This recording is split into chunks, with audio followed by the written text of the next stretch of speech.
नमस्कार बच्चों, आज हम सब पढ़ेंगे कक्षा 7 की हिंदी व्याकरण का 11वां पाठ सर्वनाम यानी प्रोनाउन। तो सर्वनाम किसे कहते हैं? सर्वनाम वह होता है जो सबके नाम के स्थान पर प्रयोग हो। जैसे कि यहाँ पता ही चल रहा है, सर्व यानी सबका, नाम मतलब नाम।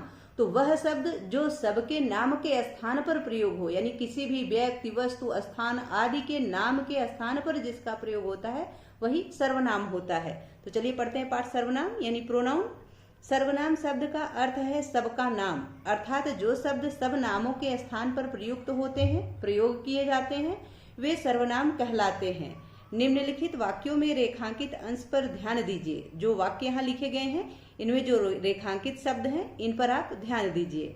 जैसे शशांक 7वीं कक्षा का छात्र है, वह पुस्तक पढ़ रहा है। तो यहाँ शशांक जो है यह संज्ञा है और वह जो है यह सर्वनाम है। तो शशांक के स्थान पर इसका प्रयोग हुआ है, इसलिए यह सर्वनाम शब्द है।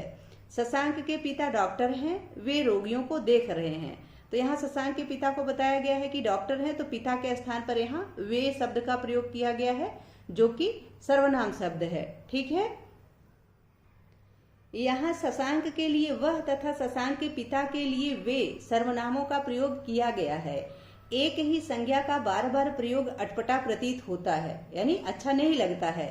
सर्वनाम के प्रयोग से भाषा का सौंदर्य बढ़ जाता है, यानी भाषा की सुंदरता बढ़ जाती है। जैसे यदि हम बार बार कहें कि शशांक 7वीं कक्षा का छात्र है, शशांक पुस्तक पढ़ रहा है, शशांक के पिता डॉक्टर हैं, शशांक के पिता रोगियों को देख रहे हैं, बार बार शशांक शशांक करेंगे तो अच्छा नहीं लगता है, अटपटा लगता है। इसकी जगह हम जब वह और वे इस जैसे सर्वनाम शब्दों का प्रयोग कर देते हैं तो भाषा अच्छी लगती है। ठीक है, यहाँ सर्वनाम की परिभाषा दी गई है कि संज्ञा के स्थान पर प्रयुक्त होने वाले शब्दों को सर्वनाम कहते हैं। यानी जिन शब्दों का प्रयोग संज्ञा के स्थान पर किया जाता है उसे सर्वनाम कहते हैं। सर्वनाम के भेद यानी काइंड्स ऑफ प्रोनाउन। सर्वनाम के कितने भेद होते हैं? तो सर्वनाम के 6 भेद हैं। पहला है पुरुषवाचक सर्वनाम, दूसरा निश्चयवाचक सर्वनाम, तीसरा अनिश्चयवाचक सर्वनाम, चौथा संबंधवाचक सर्वनाम, पांचवा प्रश्नवाचक सर्वनाम और छठा निजवाचक सर्वनाम। तो अब हम एक एक करके इनको पढ़ेंगे, जानेंगे, समझेंगे। पहला है पुरुषवाचक सर्वनाम यानी पर्सनल प्रोनाउन। तो जो सर्वनाम शब्द बोलने वाले यानी वक्ता के लिए, सुनने वाले, श्रोता के लिए तथा अन्य के लिए प्रयुक्त होते हैं उन्हें पुरुषवाचक सर्वनाम कहते हैं। यानी जिन सर्वनाम का प्रयोग बोलने वाले, सुनने वाले तथा जिसके बारे में बात की जा रही है उसके लिए प्रयोग होते हैं उसे पुरुषवाचक सर्वनाम कहते हैं। इसी आधार पर पुरुषवाचक सर्वनाम के 3 भेद किए जाते हैं।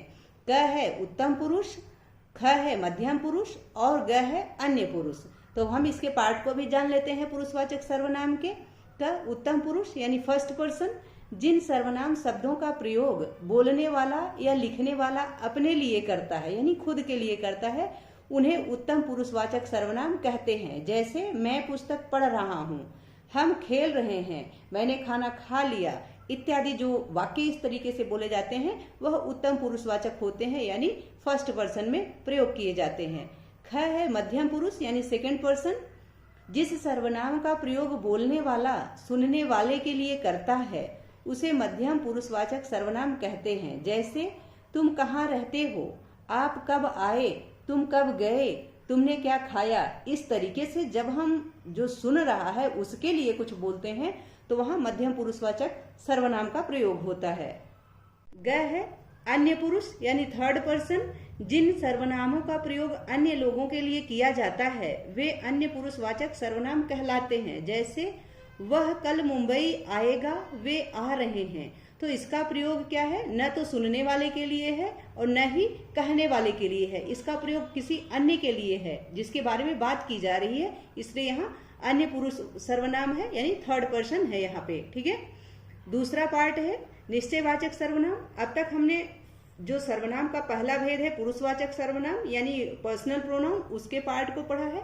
अब हम दूसरा पढ़ते हैं प्रोनाउन का पार्ट, निश्चयवाचक सर्वनाम। ठीक है, डेमोन्स्ट्रेटिव प्रोनाउन, जो सर्वनाम किसी पास या दूर के व्यक्ति, वस्तु या स्थान की ओर निश्चय पूर्वक संकेत करे उसे निश्चयवाचक सर्वनाम कहते हैं। जैसे यह मेरा भाई है, ये हमारे गिलास हैं, वह तुम्हारा मित्र है। तो यहाँ हम निश्चित तौर पे कह रहे हैं, एकदम निश्चित होकर के कि यह मेरा भाई है, ये जो गिलास है ये मेरे हैं, वह जो लड़का है वह तुम्हारा मित्र है। तो इस तरीके से जब हम किसी निश्चित व्यक्ति, वस्तु या स्थान की बात करते हैं तो वहाँ निश्चयवाचक सर्वनाम होता है।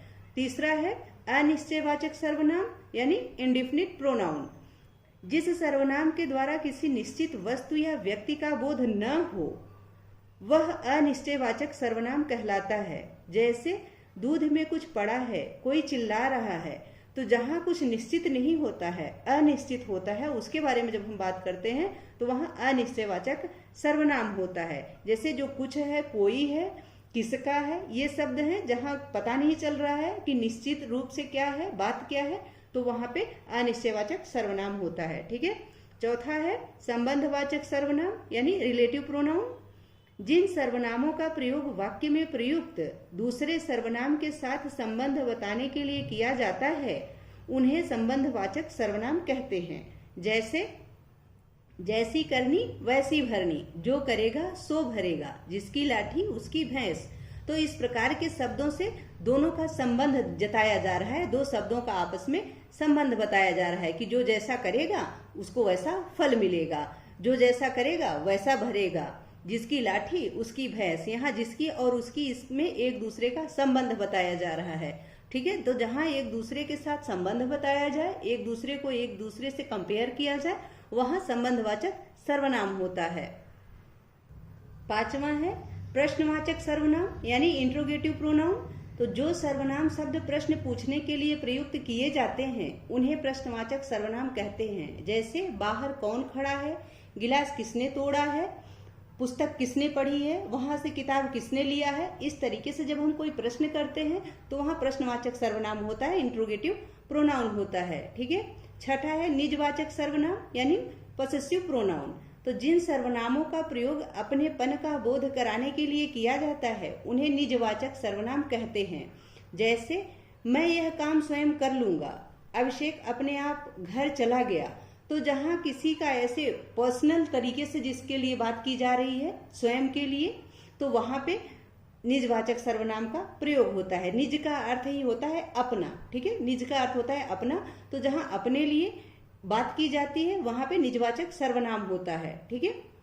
संयुक्त सर्वनाम यानी जो इकट्ठे सर्वनाम होते हैं। संयुक्त का अर्थ होता है इकट्ठा। तो जो इस प्रकार के सर्वनाम होते हैं उसके बारे में भी हम जान लेते हैं कि संयुक्त सर्वनाम किसे कहते हैं। कुछ सर्वनामों का प्रयोग हो जाने से अर्थ में एक विशिष्ट सौंदर्य पैदा हो जाता है, यानी एक अलग सा सौंदर्य आ जाता है, एक विशेष सौंदर्य आ जाता है। प्रायः संयुक्त सर्वनाम द्विरुक्ति से बनते हैं। निम्नलिखित में अर्थ का वैचित्र देखिए, यानी जो नीचे वाक्य लिखे गए हैं इनमें आप अर्थ की विचित्रता को देखिए, अर्थ की विभिन्नता को देखिए। ठीक है, कि किस प्रकार के अर्थ इनसे निकल रहे हैं। पहला है उसको, उसको यानी जिसको जरूरत हो उसको देते जाओ। दूसरा है जिसने परिश्रम किया उन सब को सफलता अवश्य मिली है। तीसरा है किसका, तो किस का घर बाढ़ में डूब गया। चौथा है किन्हीं से, यानी पुलिस ने किन्हीं लोगों से पूछताछ की पर कोई सुराग नहीं मिला। पांचवा है अपना, यानी अपना बिस्तर उठाओ और सो जाओ। छठा है आप ही आप, यानी सभा में आप ही आप दिखाई दे रहे थे। सातवां अपने आप, सारा काम अपने आप हो गया। जो कुछ समझ आया वह बता दिया, हमें जो कुछ समझ में आया वह हमने बता दिया। तो इस प्रकार के वाक्यों से, इस प्रकार के शब्दों से एक अलग ही सुंदरता प्रतीत होती है। आगे संयुक्त सर्वनाम के कुछ और उदाहरण दिए गए हैं तो हम उसको भी देख लेते हैं। 9वां है कुछ, यानी कुछ दिखाई दे रहा था। 10वां है कुछ न कुछ, तो आज तो कुछ न कुछ होकर ही रहेगा। 11वां है कुछ और, यानी कुछ और कहिए तो बात बने। 12वां कौन, तो सभा में कौन बोलेंगे। 13वां है कोई, यानी कोई ही ईमानदार होता है। 14वां है कोई न कोई तो मिल ही जाता है। 15वां है और कोई और, तो सीता के साथ कोई और भी गया है। ठीक है। इस प्रकार के वाक्य जब हम बोलते हैं तो उससे वाक्य में एक विशिष्टता आती है, एक विशेषता आती है, कुछ ज्यादा ही सौंदर्य उसका बढ़ जाता है। ठीक है। सर्वनाम के बारे में यह भी जाने, यानी सर्वनाम के बारे में कुछ जानने योग्य तथ्य हैं जिनको हमें अवश्य जानना चाहिए। इसमें पहला है, आदर देने के लिए एक वचन पुरुषवाचक सर्वनाम का प्रयोग बहुवचन में होता है। यानी जब हम किसी को आदर प्रदान करते हैं, इज्जत देते हैं, तो वहां एक वचन के सर्वनाम के लिए हमें बहुवचन का प्रयोग करना पड़ता है। ठीक है, जैसे एक वचन पुरुषवाचक सर्वनाम के लिए बहुवचन का प्रयोग करना पड़ता है। जैसे पिताजी बाहर गए हैं, वे देर से लौटेंगे। तो पिताजी जो कि एक वचन है, जब हम इनके लिए इज्जत दे रहे हैं इनको, तो क्या लिखेंगे यहाँ, वे देर से लौटेंगे। तो पिता को आदर देने के लिए हम वे का प्रयोग किए। इसी प्रकार तू मध्यम पुरुष का प्रयोग अत्यधिक निकटता या अनादर प्रकट करने के लिए किया जाता है। या तो बहुत नजदीकी प्रकट करने के लिए तू का प्रयोग होता है, या फिर अनादर करने के लिए यानी किसी की बेइज्जती करने के लिए तू का प्रयोग होता है। जैसे हे प्रभु तू ही मेरी रक्षा करेगा। तो जब हम ऐसा कहते हैं तो बहुत लगाव रखते हैं अपने आप का भगवान से, इसलिए इस प्रकार से कहते हैं। और तू भाग जा, जब हम ऐसा कहते हैं कि तू भाग जा, तू हट जा, तो यहाँ हम किसी का अनादर करते हैं, किसी का अपमान करते हैं। ठीक है, औपचारिक रूप में आप का प्रयोग किया जाता है। यानी जब हम किसी को विशिष्टता देते हैं, इज्जत देते हैं, औपचारिकता का प्रदर्शन करते हैं, तो वहां पे आप का प्रयोग किया जाता है। जैसे आप कब लौटेंगे, आप कब जाएंगे, आप कब आए। ठीक है, इस तरीके से जब हम बोलते हैं तो यहाँ औपचारिक रूप से हम किसी को स्पेशल कैटेगरी प्रदान करते हैं, थोड़ा सा ज्यादा महत्व देते हैं। ठीक है, आपने पढ़ा, यानी अब तक आपने पाठ में पढ़ा कि सर्वनाम का प्रयोग संज्ञा के स्थान पर होता है। सर्वनाम के 6 भेद हैं, पुरुषवाचक सर्वनाम, निश्चयवाचक सर्वनाम, अनिश्चयवाचक सर्वनाम, प्रश्नवाचक सर्वनाम, संबंधवाचक सर्वनाम और निजवाचक सर्वनाम। इसमें पुरुषवाचक सर्वनाम के 3 भेद हैं, उत्तम पुरुष, मध्यम पुरुष और अन्य पुरुष। ठीक है, आशा है कि यह पाठ आप सबको अच्छे से समझ में आ गया होगा। अब हम इसका अभ्यास कार्य देख लेते हैं। अभ्यास, बहुविकल्पिक प्रश्न, सही विकल्प चुने। पहला है, दूध में कुछ गिर गया है, तो रेखांकित शब्द कौन सा सर्वनाम है। तो उत्तर है अनिश्चयवाचक सर्वनाम। यहाँ कुछ का पता नहीं कि क्या गिरा है, इसलिए यह अनिश्चयवाचक सर्वनाम है। ख ऑप्शन सही है। दूसरा प्रश्न है, निम्नलिखित विकल्पों में कौन सा विकल्प वह सर्वनाम का नहीं है। यानी जो विकल्प यहाँ दिए गए हैं, वाक्य जो दिए गए हैं, इसमें कौन सा ऐसा वाक्य है जिसमें वह का प्रयोग नहीं होना चाहिए था। तो ग ऑप्शन इसके लिए सही है। वह सब बाजार गए, यहाँ इसकी जगह वह की जगह वे होना चाहिए था कि वे सब बाजार गए। ठीक है, इसलिए ग ऑप्शन सही है।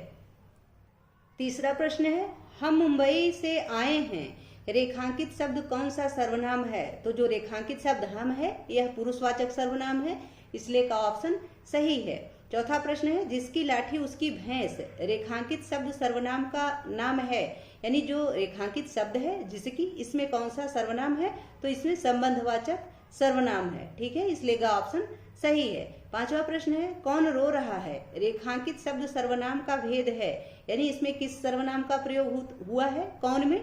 तो कौन प्रश्नवाचक सर्वनाम है, इसलिए का ऑप्शन सही है। आगे है बोधात्मक प्रश्न। पहला प्रश्न है, सर्वनाम किसे कहते हैं, उदाहरण सहित लिखिए। इसका उत्तर है, संज्ञा के स्थान पर प्रयुक्त होने वाले शब्दों को सर्वनाम कहते हैं। जैसे राम, राम की जगह पर वह का प्रयोग कर दिया गया, तो यह सर्वनाम शब्द हो गया। मैं, तुम, कौन इत्यादि ये जो शब्द होते हैं, यह सर्वनाम शब्द होते हैं। ठीक है, दूसरा प्रश्न है, सर्वनाम के कितने भेद हैं, उदाहरण सहित लिखिए। तो सर्वनाम के 6 भेद हैं। पहला पुरुषवाचक सर्वनाम, दूसरा निश्चयवाचक सर्वनाम, तीसरा अनिश्चयवाचक सर्वनाम, चौथा प्रश्नवाचक सर्वनाम, पांचवा संबंधवाचक सर्वनाम तथा छठा निजवाचक सर्वनाम। तीसरा प्रश्न है, पुरुषवाचक सर्वनाम के कितने भेद हैं, सो उदाहरण लिखिए, यानी उदाहरण के साथ लिखिए। उत्तर है, पुरुषवाचक सर्वनाम के 3 भेद हैं। पहला उत्तम पुरुष, दूसरा मध्यम पुरुष, तीसरा अन्य पुरुष। चौथा प्रश्न है, संयुक्त सर्वनाम से आप क्या समझते हैं। इसका उत्तर है, कुछ सर्वनामों का प्रयोग हो जाने से अर्थ में एक विशिष्ट सौंदर्य पैदा हो जाता है, उसे संयुक्त सर्वनाम कहते हैं। प्रायः संयुक्त सर्वनाम द्विरुक्त से बनते हैं, जैसे उस, उसको, यानी जिस, जिसको जरूरत हो उस, उसको देते जाओ। इस प्रकार के जो वाक्य होते हैं वो संयुक्त सर्वनाम के उदाहरण होते हैं। आगे है पांचवा प्रश्न, प्रश्नवाचक सर्वनाम के 5 उदाहरण बताइए। तो इसका उत्तर है, बाहर कौन खड़ा है, गिलास किसने तोड़ा है, पानी किसने गिराया है, तुमने क्या खाया है, कलम किसकी है। तो इस प्रकार से जब हम प्रश्न पूछते हैं तो वो प्रश्नवाचक सर्वनाम का उदाहरण होता है। यहाँ यदि हम यह लिखें कि वह बाहर कौन खड़ा है, यह गिलास किसने तोड़ा है, यह पानी किसने गिराया है, इस प्रकार से यदि हम पूछेंगे तो वह निश्चयवाचक प्रश्नवाचक सर्वनाम हो जाएगा। क्योंकि निश्चयवाचक एक अलग सर्वनाम का भेद है, इसलिए यहाँ पे यह वह इस तरीके से नहीं लिख सकते। ठीक है, तो प्रश्नवाचक सिर्फ इतना ही लिखेंगे यहाँ पे। आगे छठा प्रश्न है, निम्नलिखित वाक्यों को शुद्ध कीजिए। क है दूध में कौन पड़ गया, तो ये शुद्ध होगा इसका, दूध में क्या पड़ गया। ख है हम हमारे घर अभी जाएंगे, तो इसका शुद्ध रूप होगा हम अपने घर अभी जाएंगे।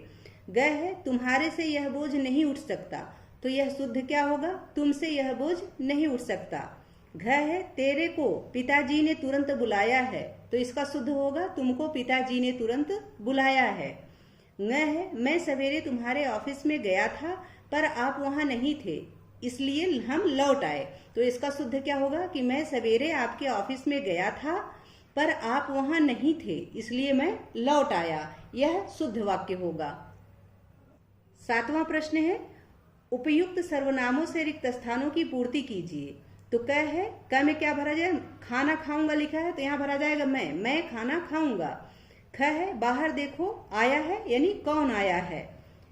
ग है दूध में पड़ा है, यानी कुछ पड़ा है, दूध में कुछ पड़ा है। घ है यह काम मैं अपने आप कर लूंगा, तो यहाँ अपने आप भरा जाएगा। न है मुझे आगरा में आप मिले थे, तो यहाँ आप भरा जाएगा। ठीक है। आठवां प्रश्न है, सही उत्तर के आगे सही चिन्ह और गलत के आगे गलत चिन्ह लगाइए। क है प्रश्न पूछने के काम आने वाले शब्द पुरुषवाचक सर्वनाम कहलाते हैं, तो गलत है, यह गलत है। ख है सर्वनाम के 6 भेद हैं, यह सही बात है, इसलिए सही का निशान। ग है निश्चयवाचक सर्वनामों को संकेतवाचक भी कहते हैं, तो यह भी सही है, इसलिए सही का निशान। ठीक है। आगे है घ, संबंधवाचक सर्वनाम 2 व्यक्तियों का संबंध बताते हैं, तो नहीं, इसलिए यह गलत है। 2 व्यक्तियों का संबंध नहीं बताते हैं, बल्कि 2 शब्दों का संबंध बताते हैं, 2 वाक्यों का संबंध बताते हैं। न है निश्चित रूप, निश्चित वस्तु या व्यक्ति का बोध में निश्चयवाचक सर्वनाम होता है, तो यह सही है, इसलिए सही का निशान लगेगा। 9वां प्रश्न है, नीचे लिखे सर्वनाम शब्दों का वाक्यों में प्रयोग कीजिए, यानी जो शब्द यहाँ दिए गए हैं ये सर्वनाम शब्द हैं और इनसे वाक्य बनाना है। इसका उत्तर इस प्रकार लिखा जाएगा, जैसे क है किसने, तो यह प्रश्न किसने पूछा है। ख है हमारा, तो हमारा विद्यालय बहुत बड़ा है या बहुत सुंदर है, बहुत दूर है, इस प्रकार के वाक्य बनेंगे। ग है अपने आप, अपना काम हमें अपने आप करना चाहिए। घ है इसमें, तो इसमें तुम्हारी पुस्तक कौन सी है, यानी इन पुस्तकों में तुम्हारी पुस्तक कौन सी है। न है जैसा तैसा, यानी जो जैसा कर्म करेगा उसको तैसा फल मिलेगा, उसी के अनुसार फल मिलेगा। आगे है च, यानी तुम्हारा, तो तुम्हारा भाई कौन सी कक्षा में पढ़ता है। छ स्वयं, मैं यह काम स्वयं कर लूंगा या स्वयं कर लूंगी। ज है मैं, तो मैं हमेशा खुद पर भरोसा रखती हूँ या रखता हूँ। झ है उसे, तो उसे जाने दो, इसमें उसकी कोई गलती नहीं है। या किसी, यानी बिना जाने समझे किसी पर भरोसा नहीं करना चाहिए। तो आपको इन शब्दों से, ये जो सर्वनाम शब्द दिए गए हैं, इनसे वाक्य बनाना है। आप इस वाक्य को जो हमने यहाँ लिखा है इनको भी लिख सकते हैं या अपने मन से भी वाक्य बना सकते हैं। आगे 10वां प्रश्न है, मोटे छपे सर्वनामों का भेद यानी प्रकार बताइए कि कौन सा सर्वनाम है। क है कौन चिल्ला रहा है, तो यह प्रश्नवाचक सर्वनाम है। ख है जो पढ़ेगा सो पास हो जाएगा, यह संबंधवाचक सर्वनाम है। ग है मुझे खाने को कुछ दीजिए, तो यह अनिश्चयवाचक सर्वनाम है। घ है वह मेरा घर है, तो यह निश्चयवाचक सर्वनाम है। न वह स्वयं चला गया, यह निजवाचक सर्वनाम है। अगला प्रश्न है 11वां, निम्नलिखित वाक्यों में प्रयुक्त सर्वनाम शब्दों को रेखांकित कीजिए तथा उनके भेद भी लिखिए। तो यहाँ है उसके देखते देखते राजा बड़ा होने लगा, तो यह पुरुषवाचक सर्वनाम है। वहां अलमारी में कांच के बड़े बड़े जार कतार में रखे थे, तो यह निश्चयवाचक सर्वनाम है। ग है बच्चे अपने अपने पेड़ को निजी संपत्ति मानते थे, यह निजवाचक सर्वनाम है और ये अंडरलाइन हमने कर दिया है जो कि रेखांकित करना था शब्दों को। घ है मैंने सारा घर छान मारा, तो यहाँ मैंने यह पुरुषवाचक सर्वनाम है। मैंने क्या कहा, कुछ सुना या नहीं, यह प्रश्नवाचक सर्वनाम है। और क्या जो है यह प्रश्नवाचक शब्द है। है उन्होंने आपके लिए संदेश भिजवाया है, यह पुरुषवाचक सर्वनाम है। आपके लिए ये जो है यह पुरुषवाचक सर्वनाम का उदाहरण है। है जो दरवाजे पर खड़ा है उसे अंदर बिठाओ, यह अनिश्चयवाचक सर्वनाम है। है बच्चे ने अपने आप खाना खा लिया, यह निजवाचक सर्वनाम है। ठीक है, आगे 12वां प्रश्न है, नीचे लिखे अनुच्छेद में संज्ञा शब्दों का बार बार प्रयोग किया गया है, उनके स्थान पर उचित सर्वनामों का प्रयोग कीजिए। जैसे यहाँ रानी लक्ष्मीबाई झांसी की रानी थी, रानी लक्ष्मीबाई गंगाधर राव की पत्नी थी, रानी लक्ष्मीबाई के राज्य को अंग्रेजों ने हड़पना चाहा तो रानी लक्ष्मीबाई युद्ध करने को तत्पर हो गई। युद्ध में रानी लक्ष्मीबाई ने अंग्रेजी सेना से कड़ी टक्कर ली, अंत में रानी लक्ष्मीबाई ने बलिदान दे दिया। तो इस तरीके से बार बार रानी लक्ष्मीबाई कहना पड़ रहा है, तो यह अटपटा लग रहा है, अच्छा नहीं लग रहा है। तो इसके स्थान पर हम सर्वनाम शब्दों का प्रयोग करके इसको लिख सकते हैं। ठीक है, तो सही क्या होगा कि रानी लक्ष्मीबाई झांसी की रानी थी, वह गंगाधर राव की पत्नी थी, उनके राज्य को अंग्रेजों ने हड़पना चाहा तो वे, यहाँ रानी लक्ष्मीबाई की जगह क्या होगा, वे युद्ध करने को तत्पर हो गई। युद्ध में उन्होंने अंग्रेजी सेना से कड़ी टक्कर ली, अंत में उन्होंने बलिदान दे दिया, यानी अंत में उन्होंने स्वयं का बलिदान दे दिया। इस प्रकार से यह शुद्ध हो जाएगा, सही हो जाएगा। ठीक है, यह अनुच्छेद सही तरीके से इस तरीके से लिखा जाएगा। आशा है कि यह पाठ तथा इसका अभ्यास कार्य आप सबको बहुत अच्छे से समझ में आ गया होगा। यदि पाठ से संबंधित या वीडियो से संबंधित कोई सुझाव हो या आपकी कोई क्वेरी हो, प्लीज कमेंट बॉक्स में अवश्य लिखिएगा। वीडियो पसंद आए तो इसको लाइक कीजिए, शेयर कीजिए। चैनल पर नए हैं तो प्लीज इसे सब्सक्राइब अवश्य करें। बहुत बहुत धन्यवाद।